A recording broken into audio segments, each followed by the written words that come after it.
Welcome to the second lecture of the new topic that we started last week, which is the soil permeability.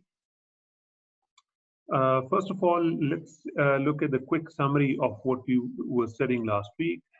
This slide presents the summary of what we were studying last week. First of all, this equation which tells us that talking about the flow of water through the soil or permeability, the main important parameter for us is the discharge, or which is represented by small q, and this is equals the coefficient of hydraulic conductivity times the hydraulic gradient times the cross-sectional area.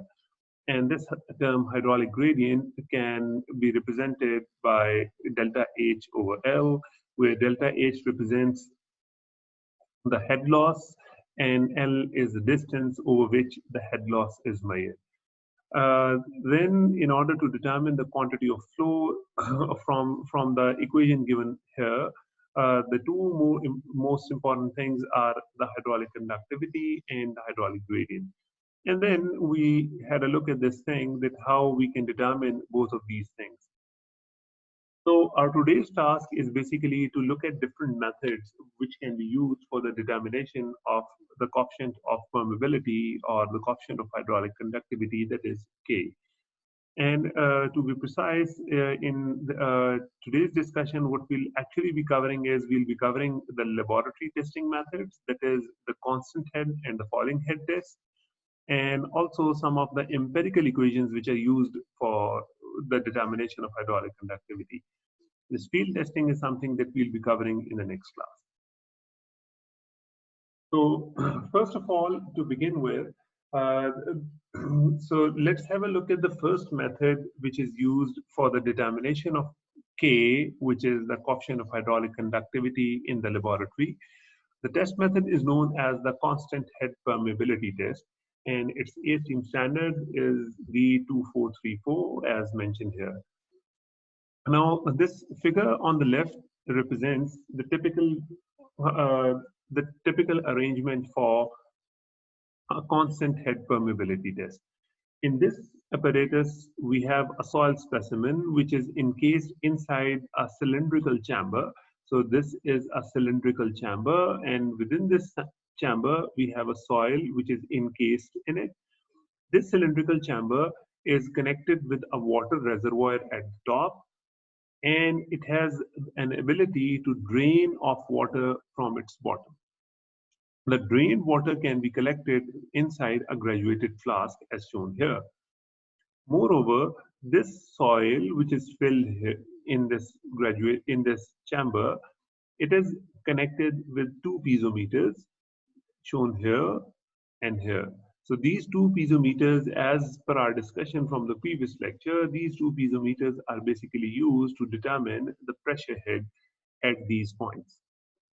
So what we do is we first of all fill in soil inside this chamber, and after filling the soil, we complete all this assembly, and as the name suggests, that we apply a constant head of water on top of this soil sample.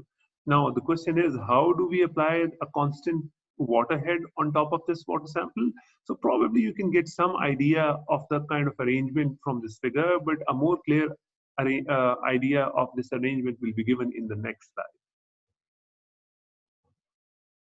So you can see if we have this kind of an arrangement at the top, this arrangement can assure that the water level always remains fixed here. So if we have a tap opened at the top, so this tap fills water over here, but the water level can never increase from this point. Water level will always stay at this level.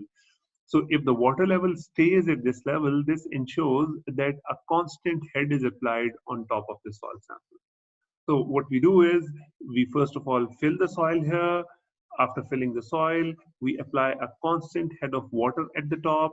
Once the constant head of water is applied here, water flows through the soil sample, and because of the flow of water through the soil, a few things happen. First of all, once the water starts flowing through the soil, the water level in this piezometer, it will rise. the water level in this piezometer, it will rise, and it will rise to the level representing the pressure head at this point. So the height of water in this piezometer is going to be a representative of the pressure head in this piezometer. Then, in the same way, when the water flows from this point to the second point represented here, so while moving through the soil from this point to the second point, the water is going to lose some of its energy. And because of this loss of energy, it is going to be appearing in terms of loss of head.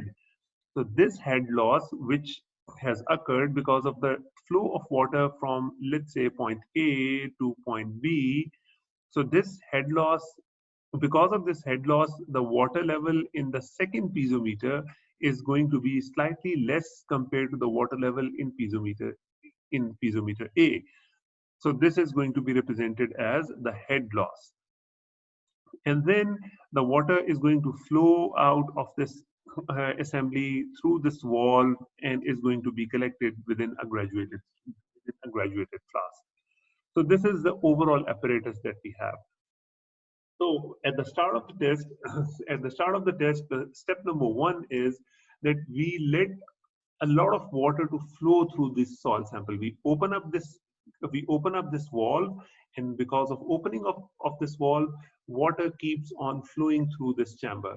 When the water keeps on flowing through this chamber for a good amount of time, what happens is that all the soil which is present here, it gets saturated. Why it is necessary to let the water flow for a considerable duration of time is because if the water does not flow for a considerable duration of time, some of the air is going to be entrapped between the voids which are present here. So in order to make sure that all the air voids are removed, we first of all let a lot of water to flow through this chamber. So once we get a feeling that all the air voids have been removed from it, this state is known as the steady state condition. So a steady state condition means that whatever is the water that we add from here, the same amount of water is going to come out of from here. Because there is no air void, so whatever was the water added from the top, an equal amount of water is going to be drained out from the bottom. Had there been a few air voids here, then the quantity of water added from the top and the amount of water draining out from the bottom would not have been same, because some of the water which was added from the top would have been used in filling the air voids. So this state, when the amount of water added is equal to the amount of water being drained out, is known as the steady state condition. So once the steady state condition occurs, then we can start our experiment. And what we do in our experiment is we open up this valve, and as soon as we open up this valve, water starts filling this jar, this graduated flask. We record the time, duration, and we at the same time we also record the head loss over here. Now, but if we can understand the procedure of this experiment, then we can say that the discharge or then we can calculate the discharge or flow rate through the soil by using the basic equation of discharge. So if, this is a simple assembly, and in this simple assembly, the discharge or the flow rate through the soil. So the discharge or the flow rate through the soil can be expressed by using this equation. So this equation is Q, which is discharge. This is something that we have studied in the last lecture as well.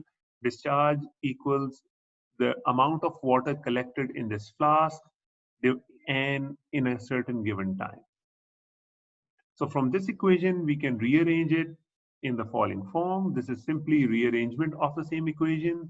And then from the previous lecture, we know that this discharge, there's another expression that we can use to represent this discharge. And that expression is area times velocity. So this discharge from the previous lecture, we know that this discharge can be represented as area times velocity. And this velocity from the Darcy's law can be represented as Ki. We also know that this I, which is the hydraulic gradient, can be represented as H over L, head loss over the distance over which the head loss occurred. And by knowing all these things, what we can plug it all these things in the main equation we have, and we can come up with this expression, which can further be simplified to this.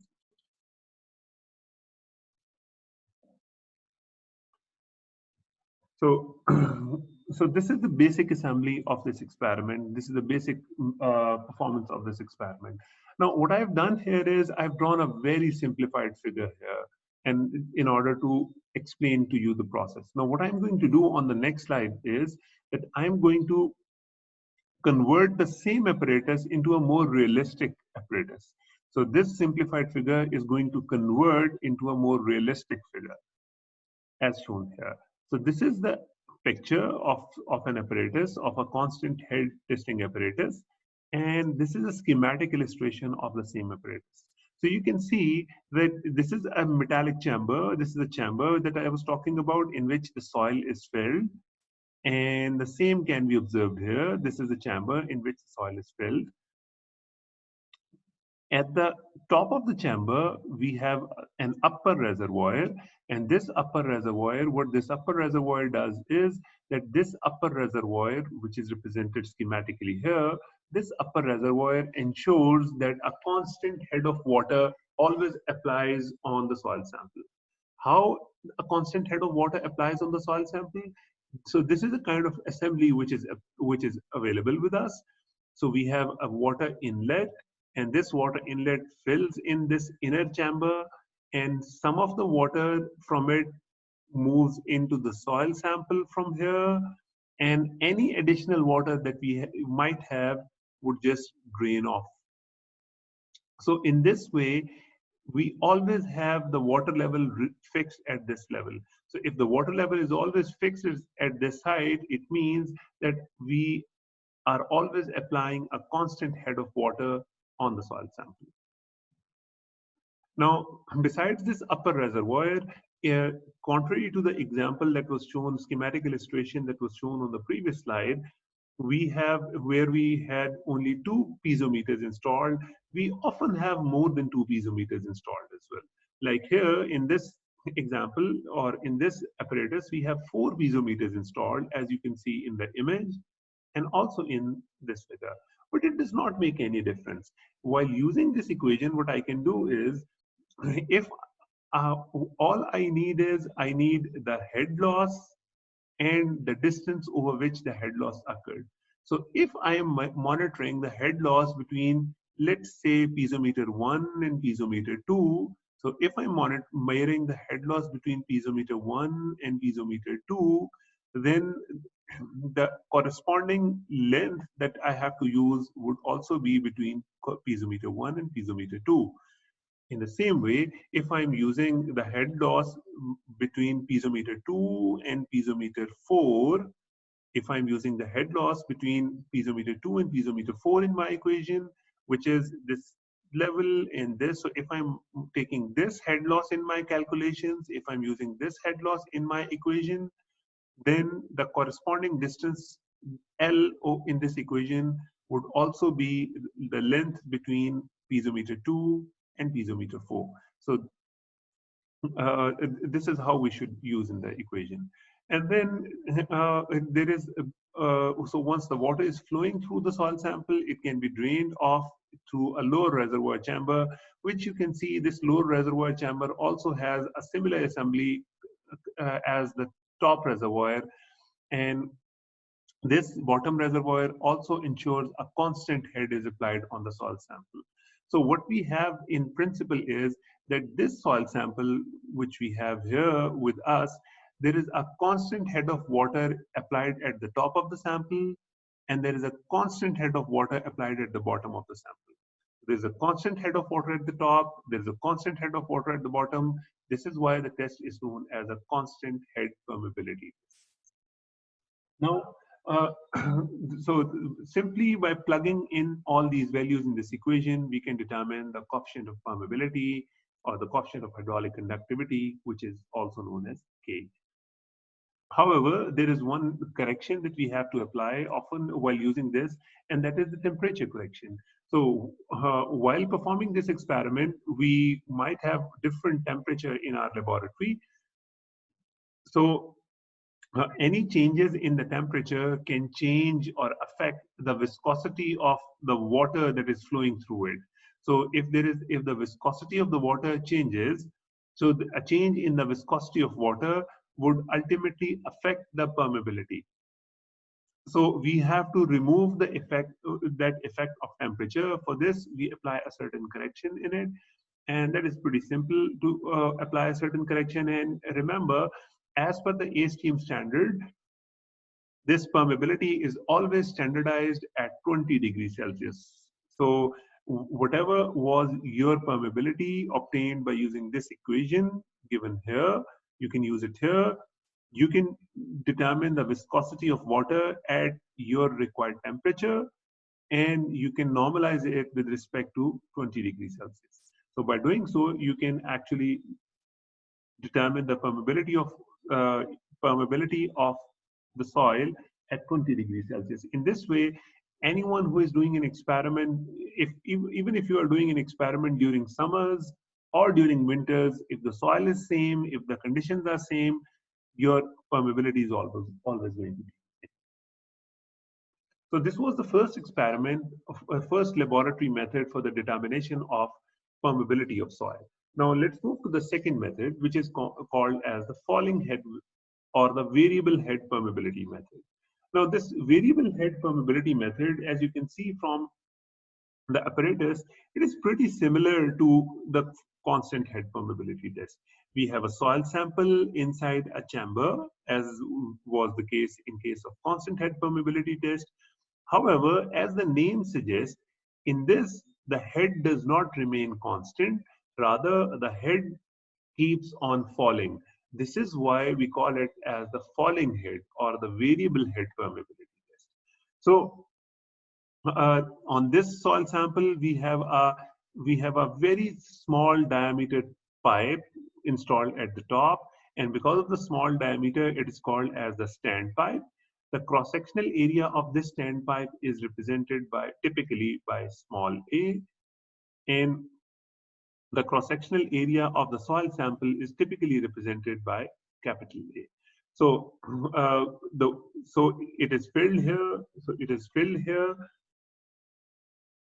and you open up this valve, and when we open up this valve, the water from this level H1, it starts falling down gradually. When the water comes to a certain other level, we take another reading, and this is how we can determine the permeability. So let's explore it a little further. Now, this falling head permeability test is generally used for fine-grained soils. However, it can also be used for coarse-grained soils, but the main use is always for the fine-grained soils. Now, the question is, why can we use it for the fine-grained soils? Why do we use it for the fine-grained soils? Now, in case of fine-grained soils, imagine if this soil sample is a fine-grained soil, if it is silt or clay. The benefit we are going to get is that once we open up this valve, water from the standpipe is going to fall very slowly if it is silt or clay. Why the water is falling very slowly? Because silt or clay, which are the fine-grained soils, have very low permeability. Because the permeability is low, so the rate of drop of water from here is going to be very slow. And this is why this method is very convenient to test fine-grained soils. However, imagine if you have a coarse-grained soil, or which is a sand or a gravel here, then how can you determine the permeability? So you open up this valve, and as soon as you open up this valve, the water drains very quickly. And because the water drains very quickly, it will be very difficult for you to determine the time in which the water is collected, it will be very difficult for you to even see where the water level has stopped. So because of these problems, it is generally not convenient to perform this test for coarse-grained soils, and however, it is very commonly used for fine-grained soils. Now, the test method is pretty simple and is very similar to the constant head permeability test. So first of all, what we do is, first of all, we saturate the sample. We saturate the sample until unless we get the steady state conditions. This is something that I have explained earlier as for the constant head test. So first we get the steady state conditions. Once we get the steady state conditions, we close this valve. Now with this valve closed, we record the initial head available.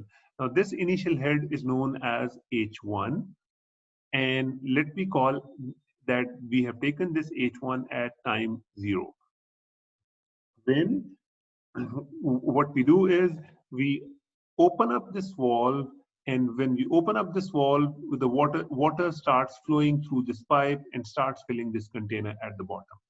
At the bottom, it starts filling this container, and at the top, the water in the standpipe, it keeps on decreasing. The water level in the standpipe keeps on decreasing until it reaches any certain point, and at that certain point, we close this valve, and as soon as we close this valve, we note down the time at the stopwatch. So we note down the time at the stopwatch. Let me call that time as T2 and the head as H2. Now, the last thing that we need to determine is the volume of water that has been collected. So just remember the observations that we have taken here. The observations that we have taken here are the initial head, the final head, the initial time, the final time, and the volume of water that has been collected. Now, by using this information, we can determine the coefficient of permeability of soil, K, of the soil sample. For determining this, what we do is, let's make use of the same equation that we have used earlier. The rate of flow of the water through the sample at any time that can be used by this. So we have used this equation previously as well, that discharge or the rate of flow equals KIA. So this is the discharge through the soil sample. Now this is the discharge. Now this equation represents the discharge through the soil sample. Now, if I ask you that the rate of flow of water in the soil sample is going to be different than the rate of flow of water in the standpipe, do you agree with this? I repeat my question. The rate of flow of water in the standpipe is going to be different than the rate of flow of water in this soil sample.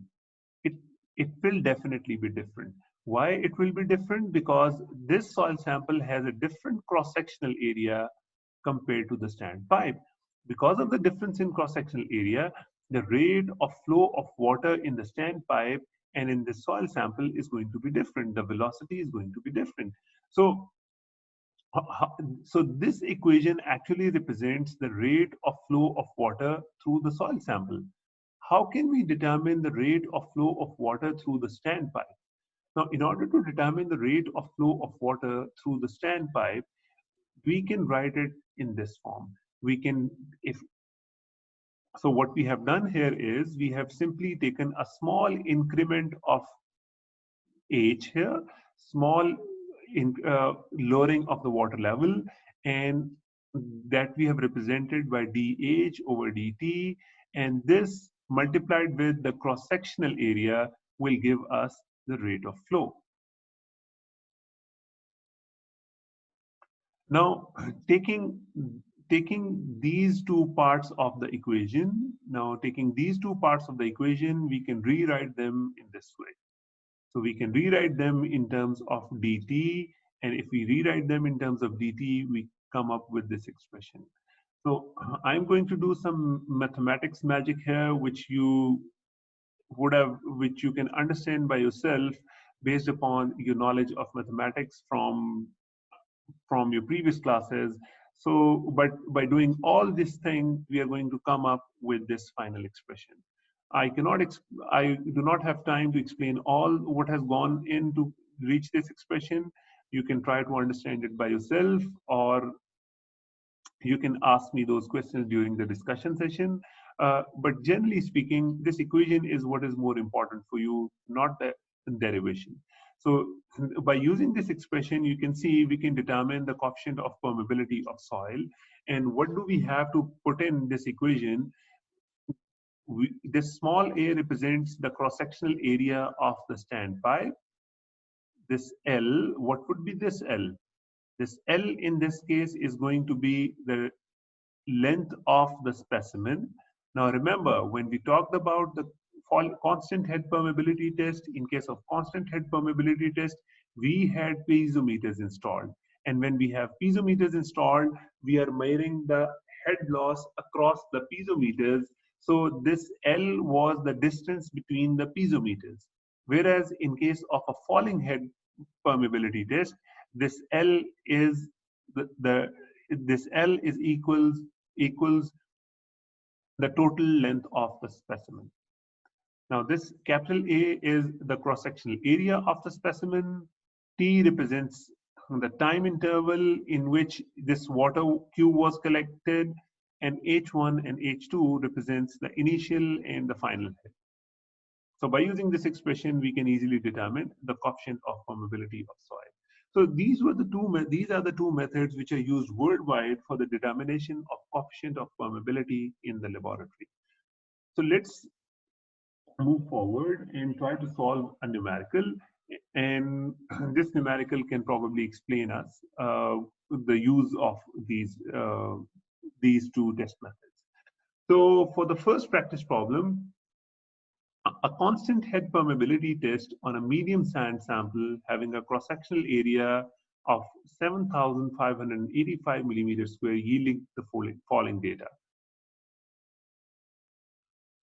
I'll give you some time to go through the problem statement. So a constant head permeability test was performed on a sand sample. So since it was a sand sample, it would have been obvious for you that it must have been a constant head permeability test. Had it been a clay sample, there would have been more chances that it is a falling head permeability test. So you are given some basic data for the constant head permeability test. What is required by you is to determine the coefficient of permeability. So I'm going to show you the simple solution for this. This is the basic data for the test, which I've written here for you. A is the cross-sectional area of the soil sample. L is the distance between the standpipes. Now, again, important for you to remember is that this is a constant head permeability test, and in a constant head permeability test, it is not the length of the sample which is important for us. It is the distance between the piezometers or the standpipes across which we are measuring the head is important. So L is the distance between the standpipes. The head loss is given here, which is from here, and the quantity of water that we have collected, and the total duration in which this time was collected.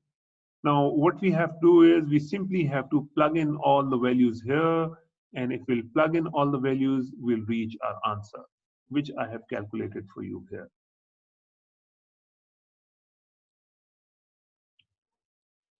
And you can see that this coefficient of permeability, which is K, the units of coefficient of permeability are in either in millimeters per second or centimeters per second. So you have to be very careful about what units that you are using.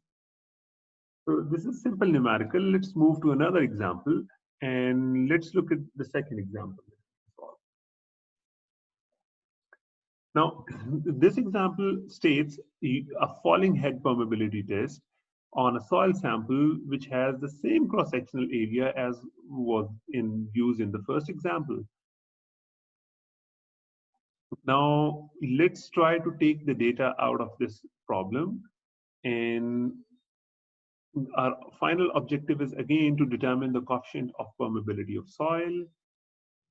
I've written all the data here for you. This is the cross-sectional area of the sample. Now, since this is a falling head permeability test, so in the falling head permeability test, the length of the sample, the total length of the sample is something that we have to plug in the equation. So L equals length of the sample, which is given here. Soil sample having a length of 210.2 millimeters. This A, which is this cross-sectional area of the standpipe from here. Initial head was 1650 mm and the final head was 550 mm. The total time duration was this much.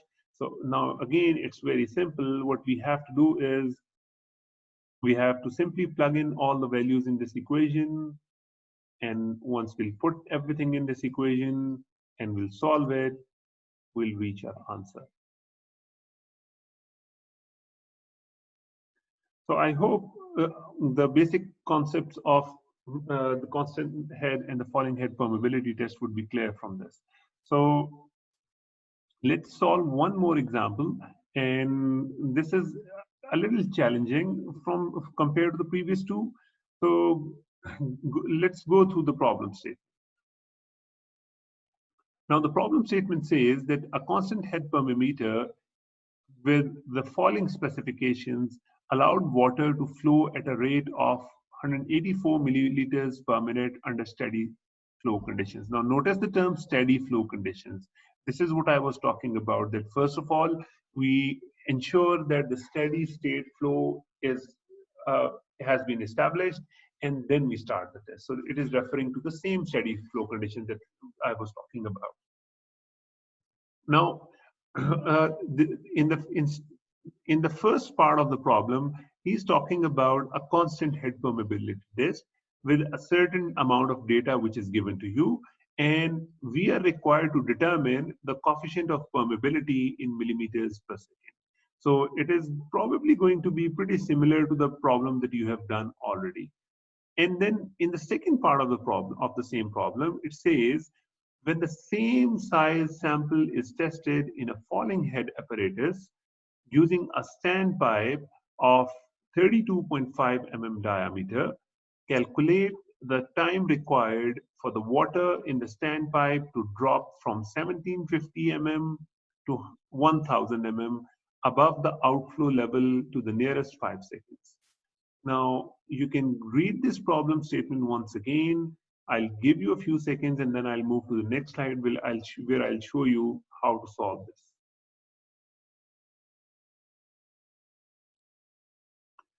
Now, in order to solve this, what I've done is I've broken down this problem into two parts. First of all, this is probably an isolated problem, and let's pick up this data for the first part of the problem and just try to solve this one.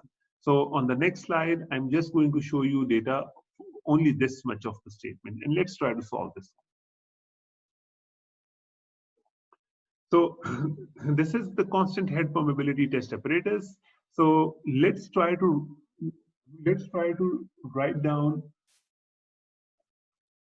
Let's try to write down, take out the basic data from it. So the basic data can be taken out like this.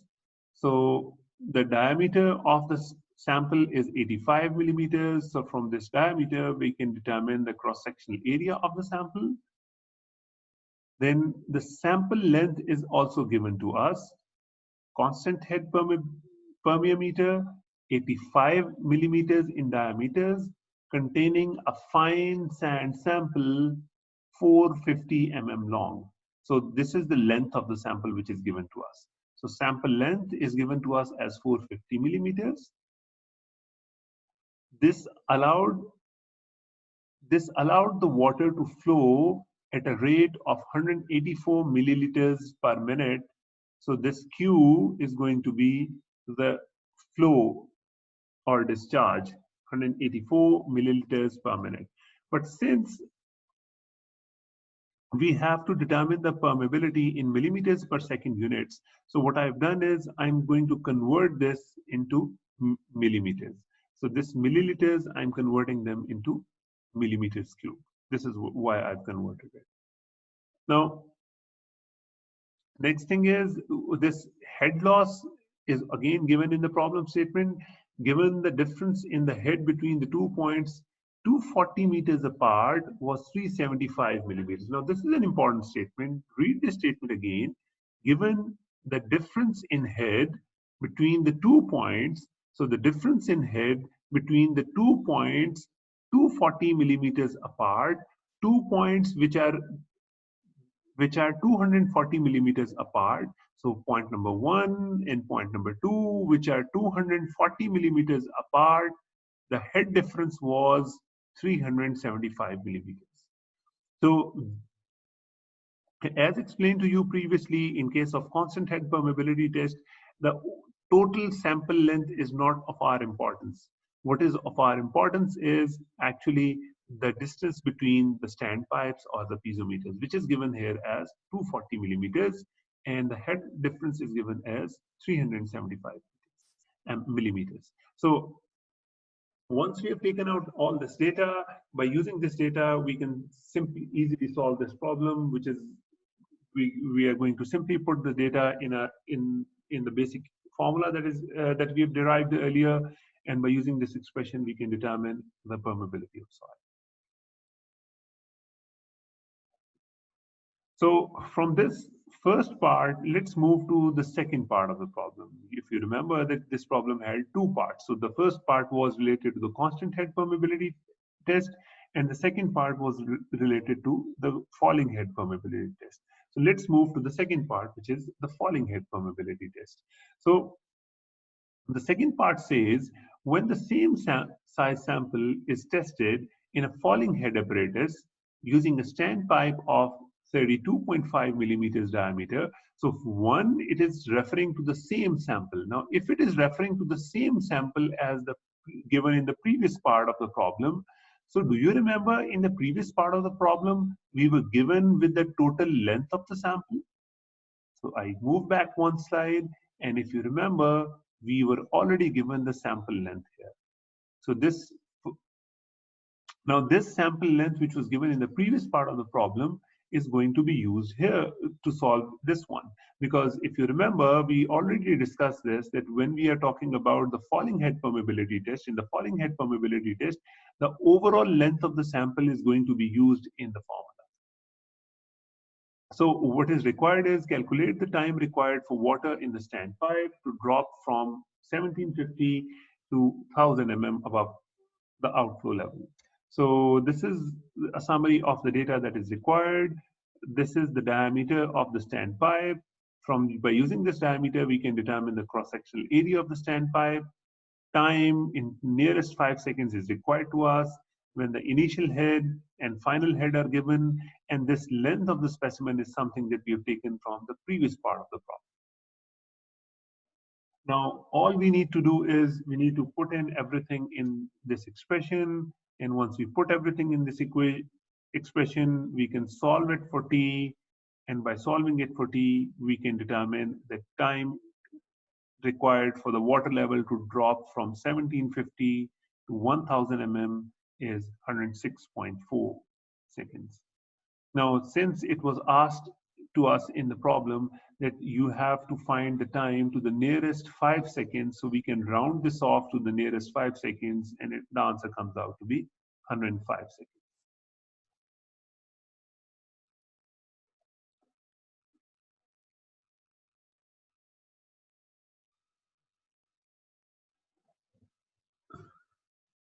So this is what we were talking about, that how to determine the coefficient of permeability by using the laboratory test methods. And as I explained in the beginning, let's look at how to determine K by using the empirical equations. So the next slide is going to explain the determination of K by using empirical equations. The first method that is used for the determination of K by using empirical expression was given long ago by a researcher by the name of Alan Hazen. Now, this is a very commonly used formula. This is a very famous expression which gives us results with reasonable accuracy. But important to remember is that this is only applicable for sands. This expression is only applicable for sands because he derived it for sands only. And in case of fine-grained soils or even for gravels, this does not, it is not reported to give reasonable results. So what we have in this expression is we have the coefficient of permeability in centimeters per second can be determined as a function of D10. And D10, I hope you would remember from your previous classes, the D10 is the diameter corresponding to 10% passing. That is something that you obtain from the sieve analysis curve. So if you insert D10 in this equation in terms of centimeters, and this C, which is an empirical coefficient, which is often taken as 100, you get coefficient of permeability again in terms of centimeters per second. But as I explained you earlier, this expression is applicable only for a certain soils, which are typically sands. And these sands are the ones which will have probably these properties. Now, the second empirical equation, which is used often for the determination of coefficient of permeability, is based upon the consolidation test. Now, we can determine permeability from the consolidation test by using an expression given here. Now, this expression, since you guys have not yet studied what consolidation is, so it would be very difficult for you to understand this expression and what are the different variables that are involved here. But for the time being, you can just remember that this expression is only applicable for clays. As the first expression was applicable only for sands, this expression is only applicable for clays. And if you have clays, you can determine the coefficient of permeability by using this expression. The other parts of this equation, the other variables which are used in this equation, we'll discuss them more when we'll start the consolidation chapter. Now, coming to the last part of this lecture, which is the dependence of hydraulic conductivity on different factors. Now, when we talk about the coefficient of permeability or the coefficient of hydraulic conductivity, that is K, what do you think? What are the factors that would affect this parameter? Now, what are the different factors that would affect it? So if I think about this, the first thing that comes to my mind is it is obvious that it would be affected by the type of soil. Like if I have a coarse-grained soil or if I have a fine-grained soil, for a coarse-grained soil, this K would be larger. For a fine-grained soil, since the speed of flow of water is smaller, so this K would be smaller.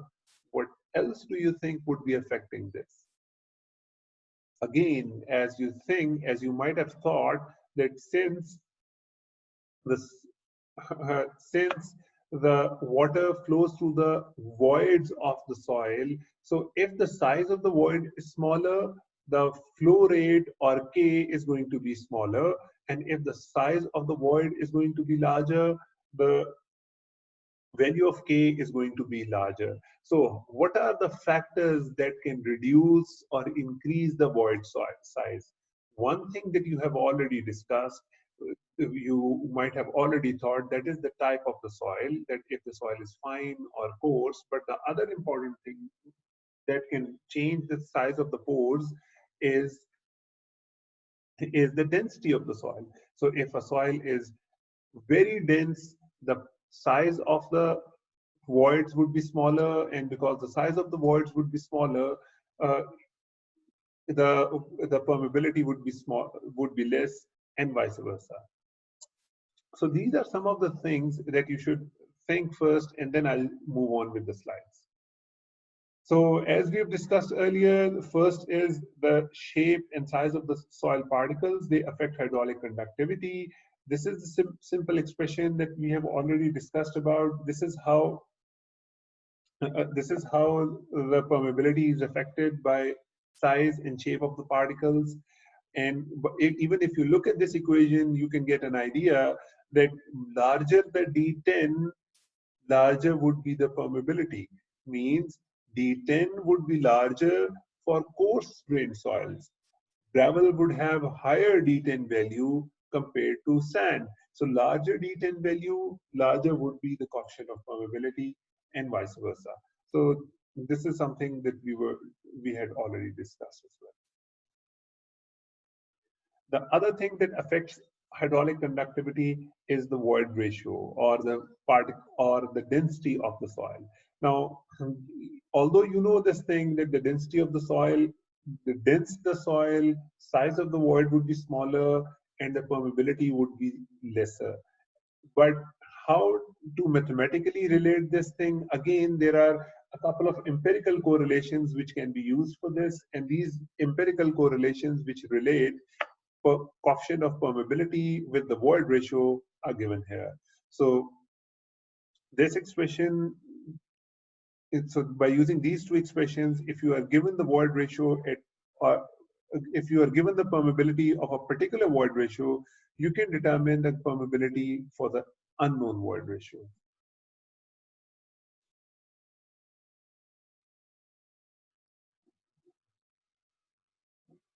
Now, another important thing that affects hydraulic conductivity is the stratification of the soil. Now, what do we mean by stratification of the soil is that all of you know that the soil is generally a layered structure. A layered structure, something as shown in this figure. So there are a number of layers within the soil. Now, what do you think that if water, if it is rainfall, so because of rainfall, the water generally tends to flow from top to bottom. If there is some stream, if there is a source of water here, water might be flowing in the parallel to the layers as well. Now, what do you think?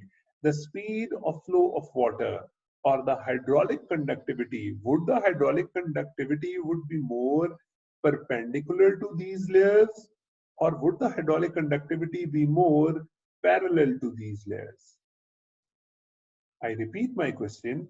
You guys know that the water can flow both parallel to the layers as well and perpendicular to the layers as well. So what do you think? The speed of flow of water or the hydraulic conductivity would be more perpendicular to the layers or parallel to the layers? So the hydraulic conductivity is generally more parallel to the layers. It is easy for the water to flow parallel to the layers compared to perpendicular to the layers. Reason being, it is very often that once the water is moving from in perpendicular to the layer, so it has to pass through different barriers between two different layers. So this is something that reduces the permeability, that reduces the hydraulic conductivity, and this is why hydraulic conductivity is low perpendicular to the layers compared to parallel to the layers.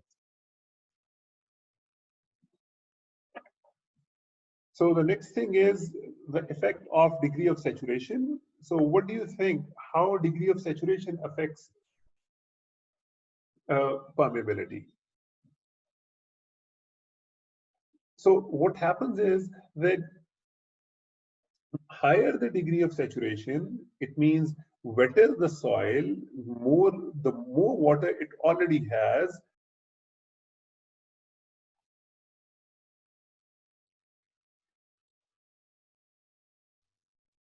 So, so drier the soil, if the soil is dry, it is going to have low permeability.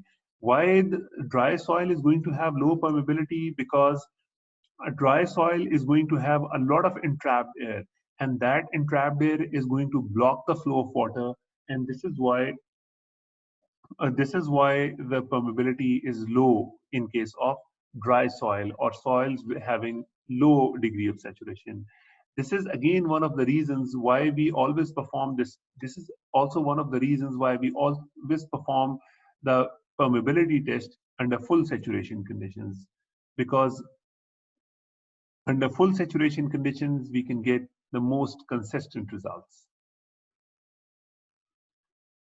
The next thing is the effect of temperature on hydraulic conductivity.